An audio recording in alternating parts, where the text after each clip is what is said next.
जम्मू कश्मीर को पूर्ण राज्य का दर्जा देने की मांग को लेकर अब सीएम उमर अब्दुल्ला ने केंद्र सरकार को चेतावनी दे दी है।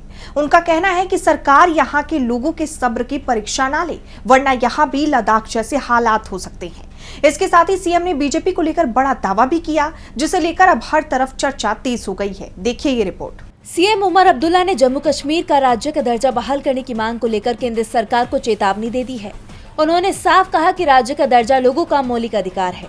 सरकार को लोगों के धैर्य की परीक्षा नहीं लेनी चाहिए, क्योंकि हालात कभी भी बिगड़ सकते हैं। अब्दुल्ला ने जोर देकर कहा कि जम्मू कश्मीर में हालात पल भर में बदल सकते हैं। मैं नहीं चाहता कि यहाँ स्थिति लद्दाख जैसी हो, जहाँ केंद्र शासित प्रदेश यानी कि यूटी बनने के बाद भी लोगों के जीवन में कोई सुधार नहीं आया है।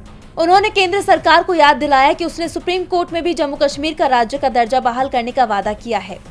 अब्दुल्ला ने कहा कि अब परिसीमन और चुनाव की प्रक्रिया पूरी हो चुकी है, इसलिए ये वादा तुरंत पूरा किया जाना चाहिए।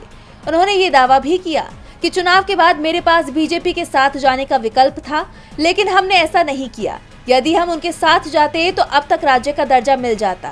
बीजेपी के साथ जाने से बेहतर मैं इस्तीफा देना समझता हूँ। बीजेपी को हुकूमत में शामिल करते मुमकिन है, शामिल करने का हमें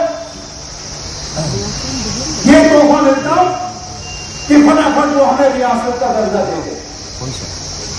लेकिन क्या रियासत हासिल करने के लिए आप वो सौदा करने के लिए तैयार? अगर आप तैयार हो तो मुझे बताओ। नहीं, मैं वो सौदा करने के लिए तैयार नहीं। को हुकूमत में शामिल करना जरूरी है,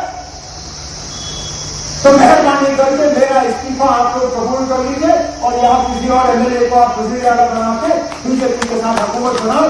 मैं बनाने के अब उमर अब्दुल्ला की इस चेतावनी के बाद सरकार जम्मू कश्मीर की ये मांग मानती है या नहीं, ये देखना होगा, क्योंकि अगर इसके बाद भी सरकार ने मांगी नहीं मानी तो फिर स्थिति बिगड़ सकती है, जिसका खामियाजा मोदी सरकार को आने वाले वक्त में भुगतना पड़ सकता है।